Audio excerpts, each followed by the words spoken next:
Deux invités avec nous pour parler des contes et des conteurs. Youma Fall, bonsoir. Bonsoir. Et puis Djihad Darwish, bonsoir. Bienvenue à tous les deux sur TV5 Monde. Youma Fall, vous êtes sénégalaise, directrice de la diversité et du développement culturel de l'Organisation de la Francophonie. Et Djihad Darwish, vous êtes libanais, conteur, un collecteur de contes, des histoires que vous racontez un peu partout dans le monde. La francophonie a donc décidé de célébrer ces amoureux des mots qui cultivent et transmettent l'imaginaire des peuples. Alors Youma Fall, en quoi consiste cette opération Conte d'un soir? Merci. Je suis également directrice en charge de la langue française. D'accord. Alors, Conte d'un soir, c'est le rendez-vous des imaginaires de l'espace francophone.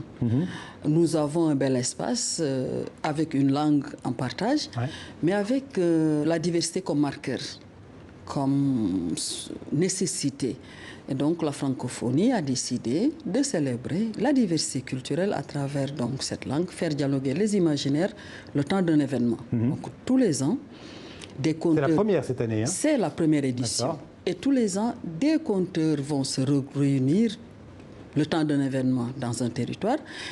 Et dans tout l'espace francophone, ça va être célébré en même temps. Alors cette année, ça se passe essentiellement en Côte d'Ivoire. En Côte d'Ivoire essentiellement, et dans d'autres territoires aussi, le Sénégal, le Québec, la Belgique, la France. Voilà, et puis aussi l'Indonésie, la Pologne. Et voilà, je crois qu'on... Et le Congo-Brazza. Et le Congo-Brazza. Donc le 8 novembre sera célébré Conte d'un soir.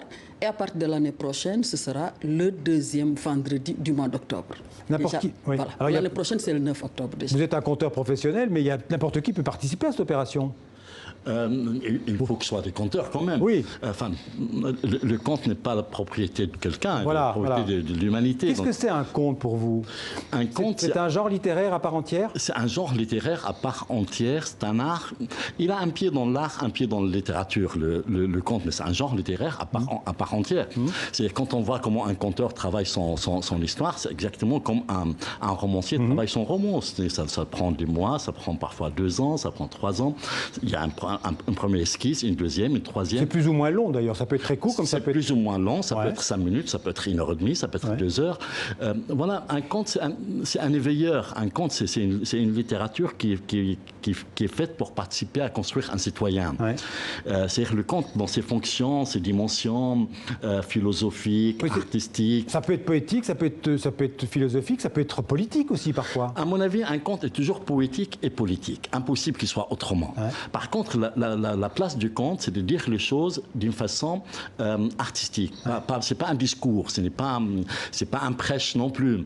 Le conte, il essaie de participer à construire une société meilleure, mais en respectant ses côtés artistiques et poétiques de la littérature. Alors, il y a beaucoup de conteurs en Afrique. Est-ce que c'est une spécificité africaine, le conte? Non, s'il y a un art qui est partagé dans le monde entier, c'est le conte. C'est l'oralité quand même. C'est l'oralité. C'est vrai que l'Afrique, c'est la civilisation de l'oralité, c'est clair. Mais dans le monde entier, le conte, c'est un art qui est partagé et pratiqué partout. Parce que le conte, ça permet justement d'être en phase avec son propre imaginaire, mais aussi d'aller vers l'autre dans son imaginaire. L'autre dans sa diversité et de connaître l'autre dans son altérité. Et quand je suivais tout à l'heure les conflits, tout à l'heure ce que vous montrez au Mali, je me dis, voilà un art qui peut permettre justement une meilleure connaissance de l'autre et d'apprécier l'autre dans sa différence. Alors on est loin de se raconter des contes au Mali pour le moment, c'est plutôt des on échange des balles. Mais ça n'empêche pas. Mais le conte pourrait justement aider. Et je pense que... Vous êtes un conteur professionnel, donc être un conteur professionnel au XXIe siècle, ça existe encore? Bien sûr, ça existe de plus en plus. Même. Non, ça a toujours existé tout le long de l'humanité, il n'y a aucune raison que ça disparaisse. Non, le conte et les conteurs travaillent sur les questions qui intéressent en premier l'humanité. C'est-à-dire jamais des questions secondaires, toujours des questions principales. Vous pourriez nous dire en quelques secondes le début d'un conte? Le début d'un conte, en quelques secondes, ça ne veut rien dire. Parce qu'un conte, c'est un début. Un conte, ça trace un peu un problème que la société affronte, et puis il donne une solution qui est un peu utopique, c'est-à-dire le rêve d'une société meilleure. Il faut vous écouter sur Internet ou vous lire. Il faut écouter, m'écouter ou écouter d'autres conteurs. Il y a beaucoup de conteurs qui sont un peu partout dans la ville. Malheureusement, ce sera le mot de la fin. Ce sera le mot de la fin. Moi, je voudrais vous raconter un conte en 2 secondes. Malheureusement, on n'a pas le temps. Simplement, ce que je veux rappeler simplement que c'est une opération. C'est une opération.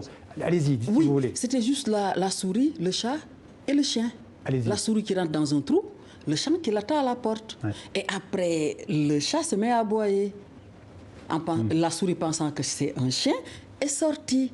Et donc ça, pour dire que la diversité linguistique, c'est l'élément essentiel même de promotion du Alors on nous laisse conte. un peu plus de temps parce qu'il y avait un sujet qui devait passer, mais on ne va pas le passer. Donc peut-être vous pouvez essayer quand même de nous raconter un conte, quelque chose qui... J'ai 3 minutes. Allez-y, 2 minutes. Pour parler de quelqu'un qui n'est pas comme les autres, quelqu'un un peu étrange, un peu bizarre, on dit il est fêlé.